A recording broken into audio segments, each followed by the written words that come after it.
Welcome to another episode of Tools, Talents, and Techniques. I'm your host, Dustin Sutton, and today we are, you told me I can call you Dr. Joe, so I'm gonna call you Dr. Joe. So I'm not gonna do a huge run up on your history because I want the story to come out in your words.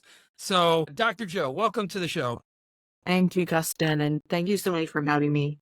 I think you're totally engaging. I'll listen to your podcast, and so I'm excited to do this. So thank you so much for inviting me. Well, I thank you for those kind words, and we've had several conversations before, and I come out of most of those conversations like, wow, this is a really impressive person. Your journey, from what I know so far, has been very impressive.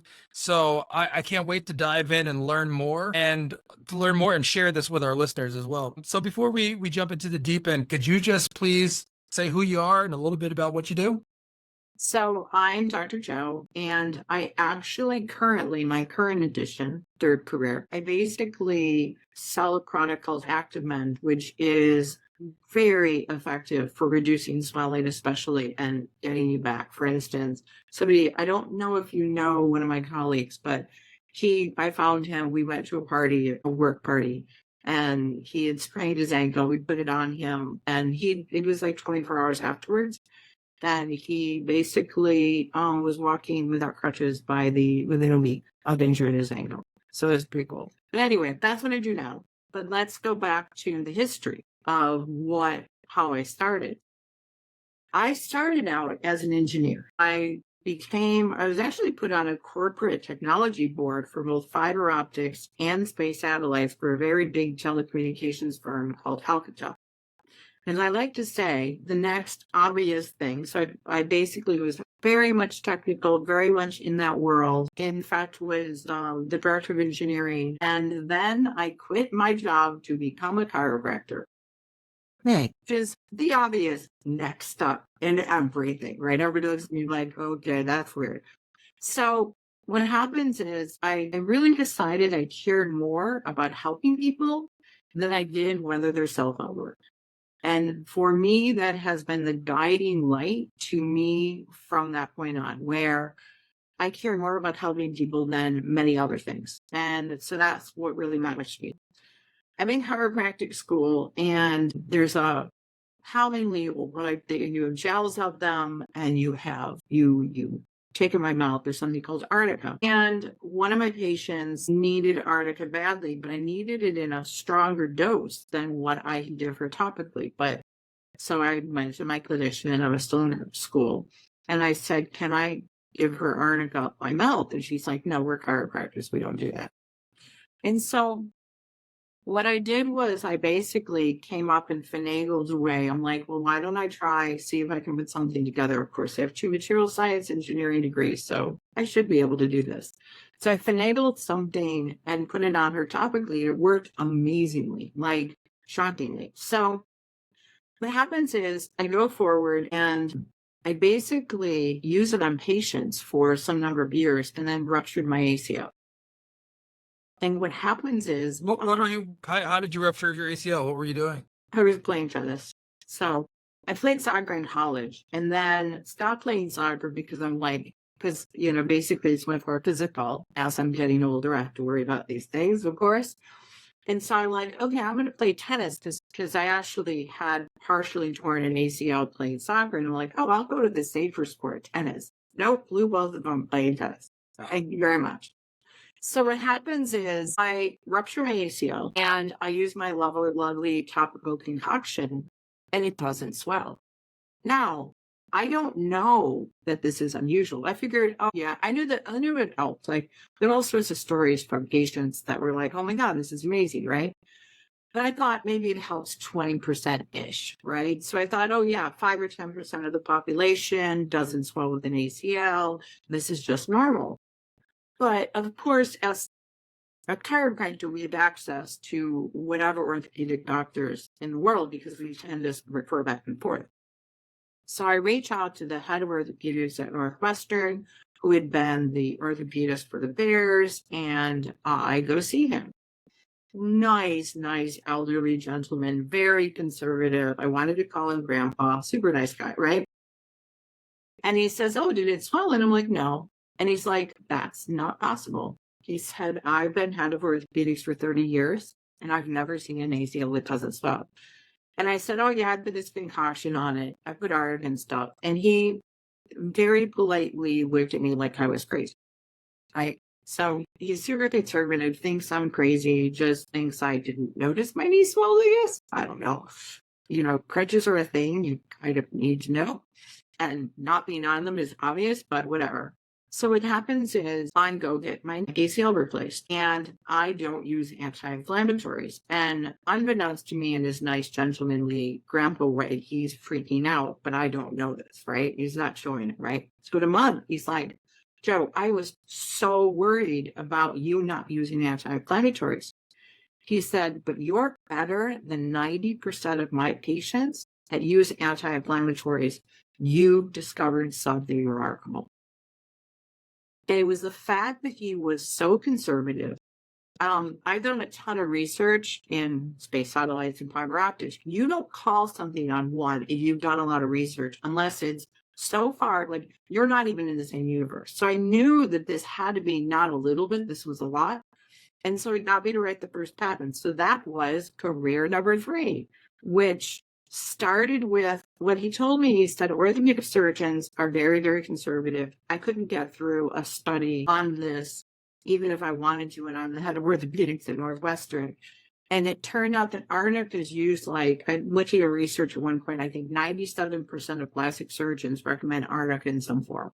So he's like, go into that area. And so that's what we did. We basically launched a product that reduced bruising for if you were going to get, like, there's something called dermal fillers, which is kind of a replacement for collagen, or if you get plastic surgery, this product was dedicated to them. And because they've been familiar with Arnica for so long, they were very, very happy to use it. And so that was what we did. We launched it into plastic surgery and dermatology. And then Allergan, who is the makers of Botox, they licensed it from us in 2019 after doing a ridiculous amount of diligence through physicians, etc., to say, does this stuff actually work? And they came back and they're like, yeah, it's really clear it works. So that's my rather long story. Well, I want to dive into a couple of things that you said there because, and I want to talk about your engineering career as well. But there's something that really jumps out here when you this doctor saying you got something here, and then you take these steps and you're going through this process, and maybe you've worked on products before and done things. But was there anything right off the bat that you realized, like, oh, this is way harder than I thought it would be? Oh my God, yes. You and I have conversations about this all the time. The number of things that I was so incredibly wrong on, so incredibly wrong. One of them was I thought the major thing I had to do was prove that it worked. It wasn't. It was money. I had unbelievable number of people that said, oh my God, this works. But, you know, I don't see that it's really changing bottom line. So even though it's great for my patients, it's not something I care that much about. And so that was really a shock. There's just a ton of things, you know, the hardest thing that I speak to. So one of the things, so I guess it's my 4th career, startup people all the time. Mm-hmm. And the beautiful thing about advising is that I've made all the mistakes. So one of the discussions I have with people is you might have the greatest technology in the world, but unless you can show that somebody benefits from buying it, it's not going to matter. So that was one of the major ones, which is why the current version is sold directly to consumers. What I decided in the end was I would never separate who benefited from it and who paid for it. Because the doctors, you know, there's some amazing doctors that I've worked with and still colleagues and friends of mine. But for the most part, it wasn't something worth their time. And so they didn't want to buy it because in this scenario, the doctors bought it and the patients got the benefit from it. So there's a ton of things. So I learned that. I learned just how hard it is to be in a startup. I had horrible stories about people not being as honest as I would expect. Like I had the first physician, saw it, said, oh my God, this is amazing. I'm going to steal the technology from her. And fortunately, his nurse had signed a non-disclosure agreement. So I recommend to everyone, you have a conversation, get a non-disclosure agreement. It saved me there. It would have been fine in the end because what we ended up releasing and patenting wasn't what he was going to steal, so it was fine. But it would have just completely, like, I would have stopped. So there's the understanding of how to focus on things, make decisions, things like that. There's just so many things about a startup, and we're with clients all the time. And one of the really important things that we talk a lot about is focusing. This could have been used in orthopedic medicine. It could be used in aesthetic medicine. It could be used I could have sold to sports people. I could sell direct to consumer. The number of people that are like, oh my God, my best friend from, 8th grade is a blah, blah, blah person. I'll introduce it to them. But I had to stay focused on the aesthetics world, because if you basically separate out all of your work, you do a lot of things not very well. So yeah, there's a ton of things, so many mistakes. So your engineering background, and you went to Michigan. Did you go to Michigan for your undergrad? Go Blue. So congrats on your football team, and Yes. that's pretty cool. Yeah. So did you want to be an engineer? Like, was that the game plan, ramping up your whole career, your whole childhood? Imagine I'm really good at math and science, right? And my brother was an engineer. I tell him he started a dynasty because he was the first person who went to Michigan, and now half my family's gone there. And him and his wife were both engineers. I'm substantially younger than him. And I'm like, what do I want to do? I'm like, I'll get a job when I graduate. And I did actually really love engineering. I'm a natural, problem solver. You give me any problem, I will love solving it. And so in fact, most of my engineering background is all in manufacturing, specifically troubleshooting problems with people that make hard stuff. So yeah, I loved engineering. It's just that I realized at some point that I was really one of my employees, or was director of engineering, one of my employees was not doing very well. And I realized I cared more about his sickness than I did about whether he got his code written. Yeah. And I decided that I needed to align my life. I'm one of the few people in the world that gets to do what they love and what their passion is. And do you feel that your engineering background or your problem solving, do you feel like that prepared you in a way for the startup life and how you do things? Or is it like something you can take from that to use, but it's like, oh, this is a different beast? So it's funny because when I was a chiropractor, I basically took all of my business cards and threw them in the garbage, because I figured I would never, ever be in industry again. And because chiropractic and space satellites could not be more different. But actually, my third career, which I call the ActivMend world, is actually a good mix of both of them. I actually use both understand that I have to, part of the reason that I can get along so well with famous doctors is I understand having patients. I understand the human body, but at the same time, we have 10 patents, and I would never have figured out how to make this if I was not a materials engineer. So there is just a mix of both of them. And a guy with the supplier, we have a third-party supplier in Europe, and the manufacturing, issues of figuring out, and especially during the development, if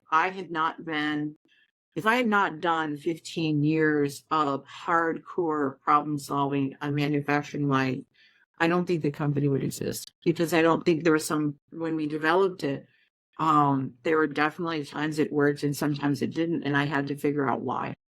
And so, yeah, it was super important. When you deal with challenges now or obstacles, do you feel less anxious when you're faced with them because of all the things is there more of a confidence behind the decision making? Do you see as of late, like you're dealing with things like that, like manufacturing, distribution, like any of those things, do you still have that, like, oh my God, this is frustrating, or have you found ways to mitigate some of that? So for the things I know, it's fine. But one of the other things that as an entrepreneur, you have to do things you've never done before. And I think that's the hardest part for me. For instance, figuring out, one of the things I know about myself, my brain doesn't work the way most people's do. That's typical of innovators. And so I just adopt new technologies like that. It's not the rest of the world. And so figuring out, like, we're heavily into the marketing world right now. Like, we're working really hard. The stories about how this stuff works. We started putting out ads basically showing, like, it started with the little baby who had, do you know how to use this word? I know it as goose eggs. The bumps you get on your head when you run into something. What do you call them? I don't know what I call them, but I know I've had them. I mean, I played rugby for years, so. Oh yeah. Okay. We in the Midwest call them goose eggs, right? So one of our users sends a video of a baby that is less than a year old, and the lovely brother had run her head into the door jam. And so she's got a lovely little goose egg on her head. And you can see literally a bump underneath, and within an hour and a half, it's gone. And it did so well. And so what I did was I collected, like, there's actually a case of a boy that did a flip on a trampoline, and he basically over rotated and smashed his eye onto the edge of the trampoline and ended up with shockingly 4 stitches. Not a surprise. He doesn't smell. He looks like, we showed pictures of it. Like, there's a picture, the second picture we have is, like, I think day 2. And then by day 5, you can't even tell. And then the smart aleck, apparently, when his kids, so it happened on a Thursday night, and the smart aleck on the following Monday, his friends were like, okay, just, a teenager who notices somebody's healed faster, it must be shocking. Because we all know they don't pay attention to anything. He's looking at him like, how is it possible? We saw you on Friday. How do you look this good on Monday? You with the little smart aleck says. He says, I just like Wolverine, smart aleck. Like, oh my God. So anyway, so we started doing those, but going back to not knowing, right? So this was an accidental thing that somebody sent to us, and we realized was important. I've had many of these photos for ages, but they matter. And I said to myself, God, I wish I would have thought about this a year ago. It's not like we couldn't have gotten it, because we got tons of stories and pictures of people, like the guy who we have pictures of his very swollen ankle, and we have pictures of him within a week walking relatively normally. And so we started doing that. But those are the things I don't know. And I don't know what's going to matter to people. And now you look at things that are hard. I'm fine with the manufacturing for the most part. But it's the things that you don't know. And as a startup person, you have to be almost an expert in so many different things. So related to things that I've done for a long time, no anxiety. Related to things I really feel completely unprepared and have no clue on, it still causes the anxiety. That brings up something interesting that I've, there's a phrase like, when the student's ready, the master appears. Yeah. And I feel like a lot of things with what I've done recently with RANGEZ and even some other things, like, maybe I wasn't ready for that thing yet, but as soon as I am, like, somebody comes up and they say, oh, just use this and that'll help you with your editing, or that'll help you with this. And I'm like, wow, you know what? Maybe if I would have had that 6 months ago, I wouldn't have really been ready for it. And maybe it's just the universe's, I mean, maybe not to sound too woo-woo, but maybe that's the universe's way of slowing you down, because I tell you what, your branding, like the what I see in your, your branding and the packaging and all that, it looks amazing. And I need to own, I did not do that. Somebody else did that. Well, yeah, well, that's good, Stacey. You're humble too. You're sharing some of the credit. But I'm saying, like, all those things are dialed in, and you having those pictures and those stories, it's all coming together, and you're ready. You're ready for all those things. So that's pretty cool. I have a question about, like, who the target audience, or how you figure that out, because it sounds like your product, from my understanding, is for anybody who's hurt.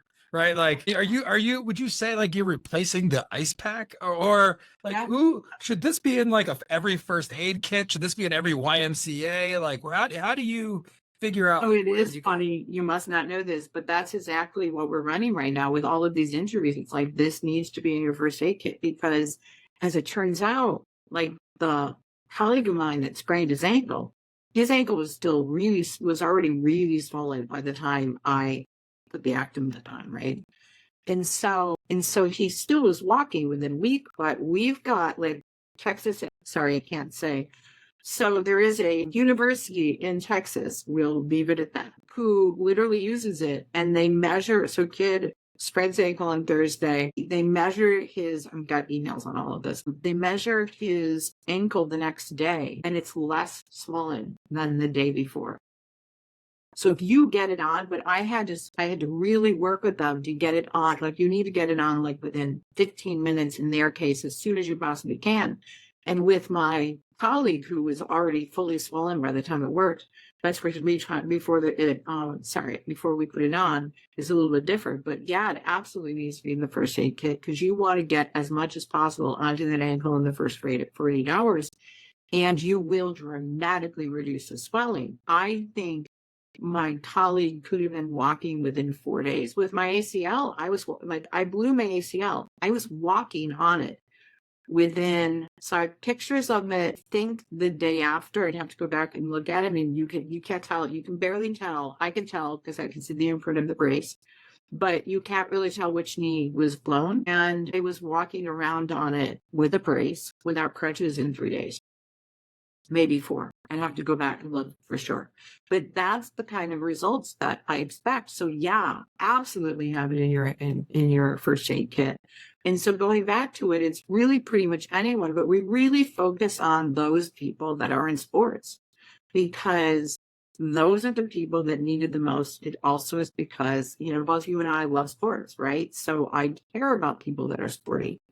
And so for us, we really focus on sports, although we do also focus on moms, because the other thing is I have kids and I really care about little ones, not being in pain. So. All right. Yeah, one of my loves is basketball, and I don't play anymore just because I've had so many injuries. And every time I go out and play, I used to be a bit of a weekend warrior, and I would play, and then my knee would just swell up like crazy. So I'm gonna give this a shot. If this can get me back on the court, I'd love to be a guinea pig for this. I will. I think I promised to. So yeah, we'll make sure you can use it for sure. Okay. And also, I'm thinking of, all these golf tournaments that I go to. There's a lot of people that go out there and swing too hard and pull something and snap something. So I'm thinking of other places where your product could be helpful. Yeah, so it's really one of those things where, and one of the things we do is, so we recognize that I sound like I'm a crazy person. So one of the things that I very much do, we very clearly tell you when it doesn't work, which how many things have you ever run into that literally on their website says it doesn't work on these things. For instance, it will not work on arthritis. It will not work on a broken bone, at least not directly. In the case, it will help with the secondary swelling related to them, but I'm not going to make your bone, fuse any faster. I will make your ligament and tend to go faster, but I'm not going to touch your bone. In arthritis, in the absence of swelling, we don't do anything, right? Yeah. But one of the things that we do is we have a very, very, very gracious, no questions asked return policy. It's like, if you don't, like, I've had people say, well, I got it and I decided to get surgery instead, so let me have it back. I'm like, sure, there's your refund, because I know you're taking a chance, but we have a really, really low return rate because of the fact that it generally works. So it's a super easy thing. And I would just tell people, just use it on something during your medicine cabinet. So yeah. Yeah.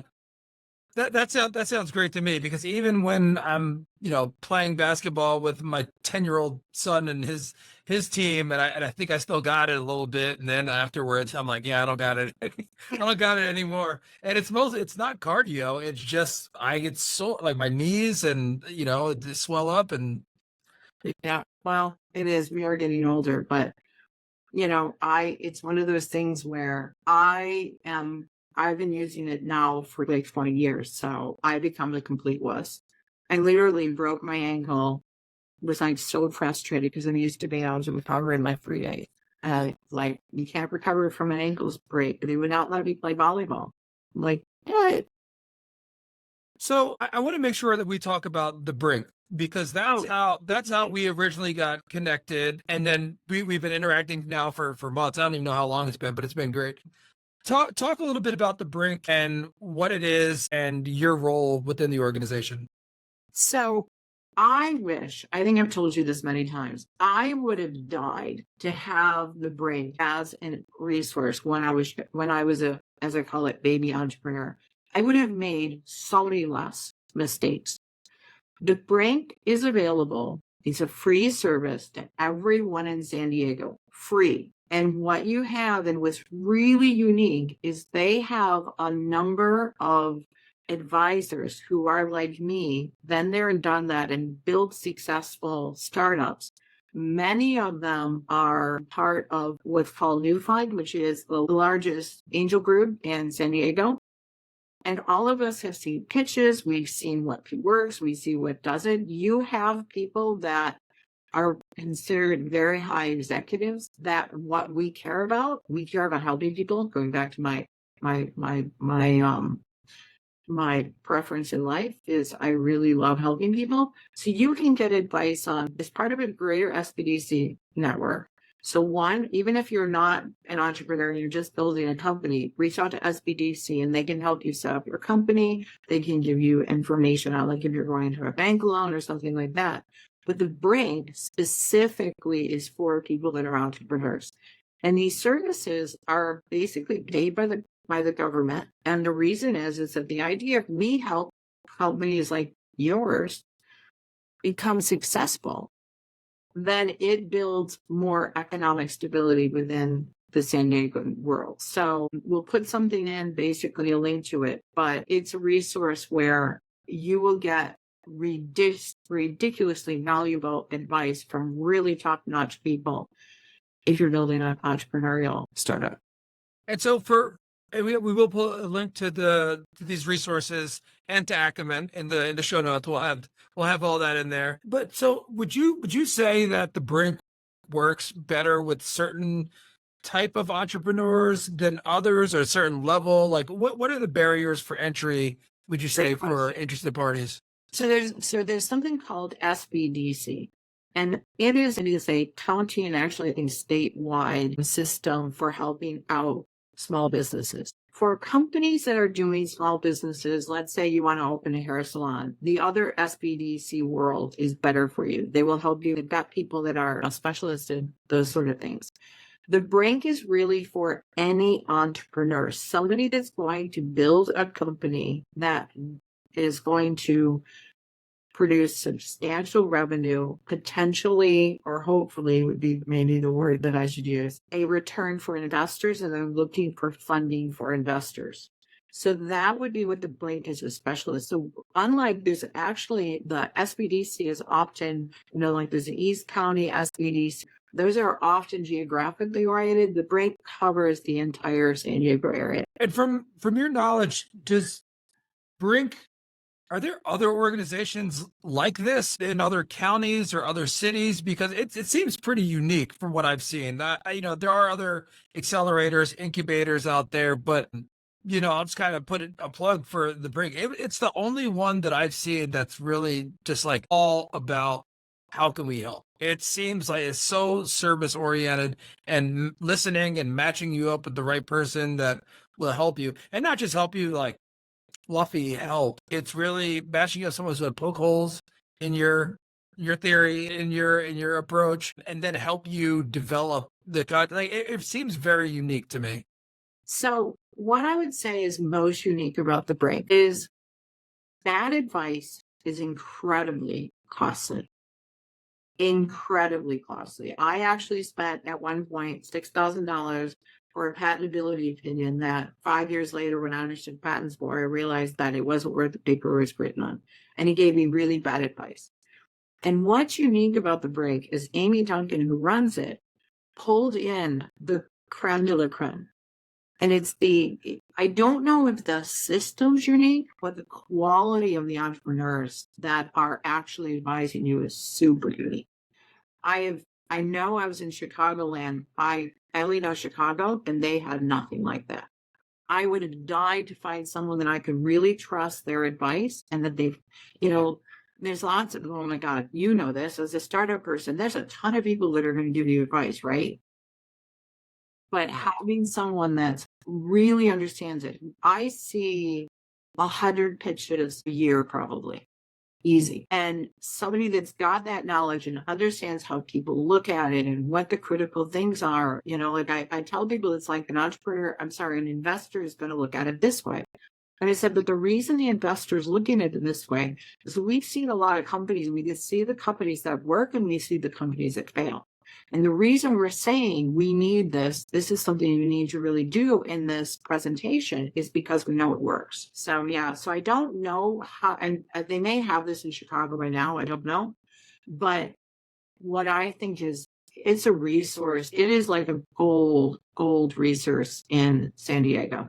When you said you mentioned that you see 100 pitches a year, is there a common theme that you see with ones that either work or not, or just, when people come in eyes wide open, they have some, is there a theme that you see that runs along these pitches? I would say ask and listen is like, I swear to God, I joked that I was joking with one of my Brink colleagues that I needed to have one of those, like puppet things going. Listen, talk to customers and listen, right? That is, I mean, I lecture both at, I have lectured both I did for years at the University of Chicago and MBA program, the Booth School, and then I also lectured at the University of Michigan. And what is really, really important is we talk about all the time, listen to your customers. Steve Blank, the guy, the dad of how to do a startup right, he basically talked about that. So there's a theme. The people that have really talked and listened and addressed what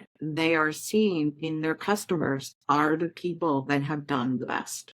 And it falls into so many different areas. So I repeat all the time, I say, talk to customer discovery, because the hard part about that, and is that you do not want to spend 2 years on something that you think, like, okay, so I'll talk about one that heard of, it was years and years ago. Somebody didn't like the sanitary aspects of toilets.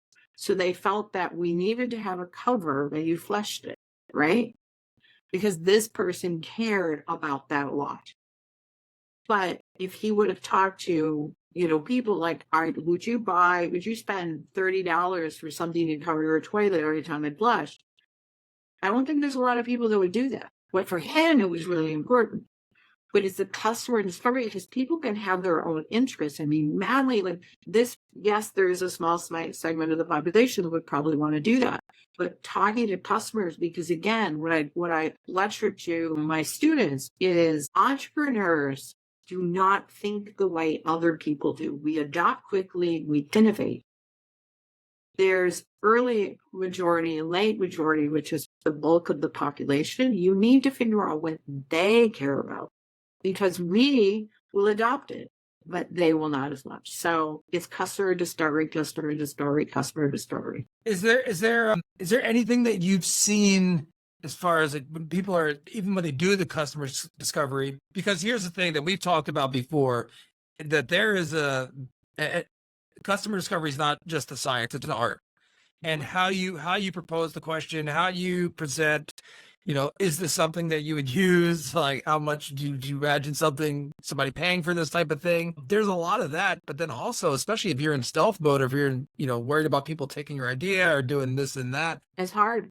No, it's hard. It's hard. I think my overall question for do you see a lot of pushback from and a stubbornness from entrepreneurs that are like, I don't care, I'm doing it anyway?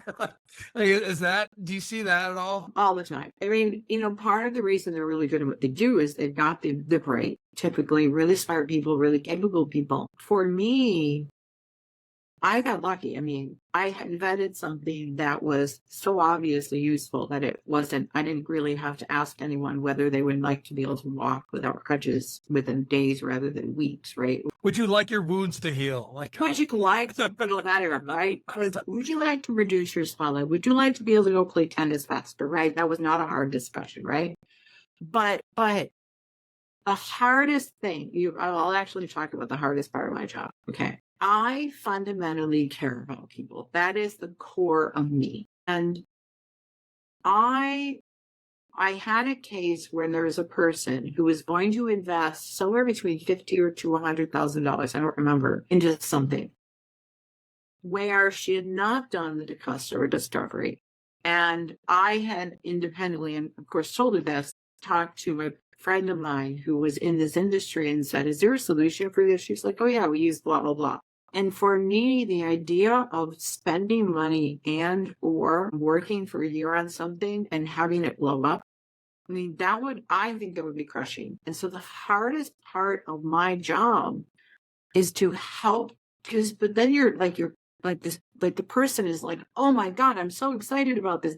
I really love this idea, right? And they do love their idea. And their personality and their self-worth sometimes gets all wrapped up into like, it sounds really cool. Oh my God, I'm an entrepreneur, right? And so it's hard because what you really want to make sure is that the person has done the diligence. They've talked to people. They've understood what's out there. So they don't end up affecting the finances of their family and hurting themselves overall. Because I know myself, like, even though I've got something that's worked, even with all of the things like it works and it's unusual, it is crushing. There are days for me that I just would go home and cry. Because I would think, I can't do this. I don't know how to do this. I don't know how to do this any better. And I just want to save people from that. But it's a really hard part of my job. Even with all that, and could you imagine not doing this? Which job? The ActivMend one?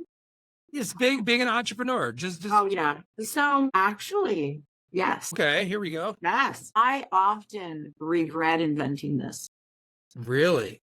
Yeah, I miss treating patients. I had to stop treating patients and now I have enough time to do both. When you have somebody walk in there that you know, and they say to you, you have changed my life, there is nothing more rewarding. At that point, it's like, don't pay me anymore. I'll just do it myself. Like helping people. That's how much I care about it. This company has ripped me to shreds more times than not. And I often feel like I could have been happy never having invented it. Problem is, when you care about helping people as much as I do, and you know you've got something that you can help people with, you can't not do it. I'm better now, but when I first invented this, I couldn't watch sports because I would see somebody hurt themselves and I would know that I could help them. But I knew that like they would never use it and blah, blah, blah, blah, blah. And it was like, I'm over this now, but it took me a couple of years. It was hard. Yeah. So for me, I can't not do it. It's like, you can't unsee it, but I'm not sure I would be not having ever invented it. I am definitely a reluctant entrepreneur. I am innately an entrepreneur. I now realize, hence I changed jobs, right? That's very typical. But I loved being a chiropractor. Well, that's amazing, and that's deep, and that's very telling of who you are, of your character, and who you are as a person. What's next for you? I think I should go for career 5. Maybe I'll do, let's see, we can come up with something right here, right now. So that, the main thing is we're working really hard to get ActivMend accepted. That's why I'm doing podcasts now. It's sort of like, I realize that one of the things people tend to get is that I'm super transparent and I'm, like I try desperately. I think this is characteristic of engineers. We try desperately to be as honest as humanly possible. So I see continuing with this, maybe having somebody take it over and do all the marketing stuff and me just being the technical person. Like, I don't tell you, I love advising startups. It is so rewarding. I had 2 really big wins this week where in one case, it might mean the success of the company. Wow. And when you can do that, again, I love helping people. That's my base. And so, being able to basically realize an opportunity is there and be like, you need to really focus on this and, kind of changing their thinking on that. It's huge. So. Well, that's amazing. And to see that you're going from, helping people, well, you're still helping people, but helping them with their companies and what they're doing. I mean, that's the common theme of being of service and being help. Yeah. Yeah. So listen, is there anything else that you've been so gracious with your time? Is there anything else that you want to share with the listeners? Again, I'll include any links that you want, especially to ActivMend, to the Brink, and all your social profiles. But is there anything else you want to leave our audience with? I would say, please try ActivMend. It matters to me right now. It really does. And then the other thing is, if you're an entrepreneur in the San Diego world, definitely reach out to Brink. Worst case, you can decide that we're not worthy, but it's a free resource. It can help you, et cetera, et cetera. And so I just would do that. And then last but not least, I've totally enjoyed this. And I absolutely thank you for having me on. Oh, absolutely. The pleasure is all mine. I appreciate everything that you've done for me personally, everything you're doing professionally. You're doing fantastic things. So thank you so much. Everyone, Dr. Joe, thank you for joining us. Bye, everyone.